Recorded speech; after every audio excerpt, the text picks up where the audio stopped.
নমস্কার বন্ধুরা, আপনাদের নিজস্ব channel yes you can do দিসে সুস্বাগতম। কলকাতা মিউনিসিপ্যালিটির তরফ থেকে হেলথ অফিসে একটা ভালো নোটিফিকেশন বেরিয়েছে, যেটা আমি ডিটেলসে আলোচনা করব আমার কম্পিউটার স্ক্রিনে নিয়ে গিয়ে। এখানে মনে রাখবেন, আপনাদের কিন্তু কলকাতাতেই পোস্টিং হবে এবং ভালো বেতনের ভালো একটা বিজ্ঞপ্তি। পুরোটা দেখবেন এবং শেষে কেমন লাগলো অবশ্যই জানাতে ভুলবেন না। চলুন পুরো ভিডিওটা দেখে নেওয়া যাক। প্রথমে আমি যদি বিজ্ঞপ্তিটায় আসি, আপনাদের একটা ফর্ম ফিল আপ করতে হবে। কোনো রকম ফিস কিন্তু এখানে লাগছে না।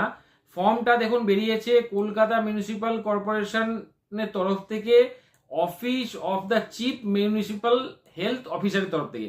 তো ফর্মটা আপনারা করবেন কি, এখানে একটা পাসপোর্ট সাইজ ফটো দেবেন এবং সেলফ সিগনেচার করবেন এবং ক্রস সিগনেচার যেন হয়, মানে ফটোর বাইরে কিছুটা ফটোর মধ্যে কিছু যেন সিগনেচার থাকে। এখানে দেখুন application format for the post of lab assistant. এখানে আপনাদের লাস্ট ডেটটা দেয়নি, কিন্তু অ্যাডভার্টাইজমেন্ট ডেট যেটা দিয়েছে সেটা হচ্ছে 6/1/2026। প্রথমে আপনারা আপনাদের ফুল নেম দেবেন, গার্জেন নাম দেবেন এখানে, তারপর ডেট অফ বার্থ মাধ্যমিকের অ্যাডমিট কার্ডে যেটা আছে সেটা দেবেন এবং সেই অনুযায়ী 1/1/2026-এ কত বছর হলো সেই বছরটা অবশ্যই দিয়ে দেবেন। ফিজিক্যালি চ্যালেঞ্জ কিনা সেটা ইয়েস নো এখানে এখানে সিলেক্ট করবেন। কোন ক্যাটাগরিতে আছেন সেই ক্যাটাগরিটা আনরিজার্ভ না এসসি না এসটি না ইডাব্লিউএস সেটা এখানে লিখবেন। পোস্টাল অ্যাড্রেসটা কমপ্লিট পোস্টাল অ্যাড্রেসটা এখানে দেবেন এবং পার্মানেন্ট অ্যাড্রেস যেটা আছে সেটাও আপনারা এখানে দেবেন। ওকে, দেওয়ার পর আপনাদের মোবাইল নাম্বারটা এই লাইনে এখানে দিয়ে দেবেন এবং ইমেল আইডি এখানে দিতে ভুলবেন না। তারপর ইন্ডিয়ান সিটিজেনশিপ এবং আপনারা ওয়েস্ট বেঙ্গলের পার্মানেন্ট সিটিজেন কিনা ইয়েস নো এখানে অবশ্যই লিখতে ভুলবেন না। এবং কোনো রকম যদি এক্সিস্টিং এমপ্লয়ার থাকে, মানে কোথাও যদি চাকরি করে থাকেন, তাহলে সেখানে ডেট অফ জয়নিংটা কবে সেটা এখানে লিখবেন এবং আপনাদের জয়নিং ডেটটা সেটা কিন্তু এখানে অবশ্যই লিখবেন। ঠিক আছে, মানে পুরনো হলে ওপরে লিখবেন এবং এখন যেটা সেটা হচ্ছে এখানে লিখবেন।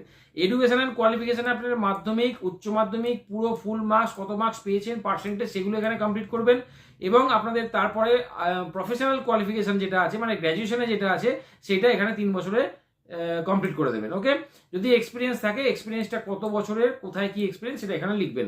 লেখার পর এখানে ফুল সিগনেচার করবেন। ফুল সিগনেচার করার আগে ডেট এবং প্লেস, আপনার যে জায়গা থেকে করছেন সেই জায়গার নাম এবং ডেটটা দিয়ে আপনারা অ্যাপ্লিকেশন ফর্মটা কমপ্লিট করে দেবেন। এবার দেখুন পুরো বিজ্ঞপ্তিটা কি বেরিয়েছে সেটা দেখুন। বিজ্ঞপ্তিটা বেরিয়েছে আপনাদের ল্যাব অ্যাসিস্ট্যান্ট পোস্টের জন্য বিজ্ঞপ্তিটা বেরিয়েছে। 3টে সিট আছে, যেখানে একটা আনরিজার্ভ, একটা এসসি এবং একটা ইডাব্লিউএস এর ক্ষেত্রে। ওকে, আপনাদের বেতন হবে 20,050 টাকা পার মান্থ। 20,050 টাকা পার মান্থ। আপনাদের বিএসসি যদি করা থাকে অনার্স ডিগ্রি এবং কেমিস্ট্রিতে, তাহলেই কিন্তু আপনারা অ্যাপ্লাই করতে পারবেন। ওকে, যে কোনো ইউনিভার্সিটি থেকে হতে পারে, কিন্তু কেমিস্ট্রিতে বিএসসি অনার্স করতে হবে। ওকে, ইন্টারভিউয়ের ডেট যেটা সেটা হচ্ছে 21/1/2026। ডাইরেক্ট ইন্টারভিউ হবে, কোনো রকম পরীক্ষা হবে না।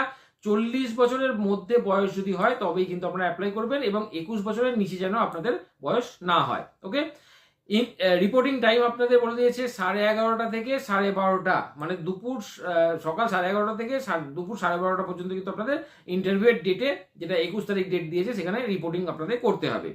ওকে, এবার কোথায় ইন্টারভিউটা হবে, সেখানে এই যে অ্যাড্রেসটা দিয়ে দিয়েছে এসএন ব্যানার্জিতে, এসএন ব্যানার্জি রোডে, ওই অ্যাড্রেসে গিয়ে কিন্তু আপনাদের ইন্টারভিউটা দিতে হবে।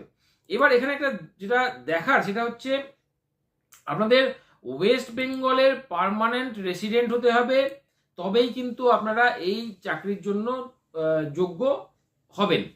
এবং আপনাদের লোকাল ল্যাঙ্গুয়েজ যেটা আছে, মানে বাংলা, সেটা কিন্তু অবশ্যই জানতে হবে, লিখতে এবং পড়তে জানতে হবে।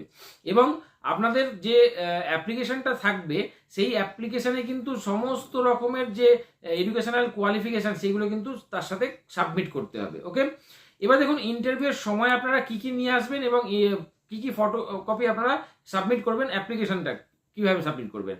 এজ প্রুফ আপনাদের মাধ্যমিকের অ্যাডমিট কার্ড, বিএসসি যেটা অনার্স করেছেন কেমিস্ট্রিতে তার আপনাদের যে সার্টিফিকেট, পাসিং সার্টিফিকেট, সেই সার্টিফিকেট, কাস্ট সার্টিফিকেট যদি থাকে সেই কাস্ট সার্টিফিকেট, ইকোনমিক্যালি উইকার সেকশনের ক্ষেত্রে আপনাদের কিন্তু রিভ্যালিডেটেড বা রিনিউ সার্টিফিকেট আপনাদের জমা করতে হবে। এছাড়া ফটো প্রুফ আইডেন্টিটি, মানে হচ্ছে আপনাদের ভোটার কার্ড বা পাসপোর্ট বা আধার কার্ড আপনারা নিয়ে যাবেন বা প্যান কার্ড নিয়ে যাবেন এবং অ্যাড্রেস প্রুফ হিসাবেও যে কোনো একটা ডকুমেন্ট আপনারা নিয়ে যাবেন। ওকে, নিয়ে যাওয়ার পর কিন্তু আপনাদের যে এক্সাম বা ইন্টারভিউ, সেই ইন্টারভিউটা হবে, এক্সাম হবে না। এবং আপনাদের কিন্তু ভালো একটা চাকরি, অবশ্যই অ্যাপ্লাই করতে ভুলবেন না। ডেট খুব একটা বেশি দিন কিন্তু বাকি নেই। কেমন লাগলো আজকে ভিডিওটা অবশ্যই জানাবেন। চ্যানেলটিকে যদি প্রথম এসে থাকেন তাহলে অবশ্যই চ্যানেলটিকে সাবস্ক্রাইব করে রাখুন, কারণ এইরকম ভিডিও কিন্তু আমি প্রতিদিন নিয়ে আসি।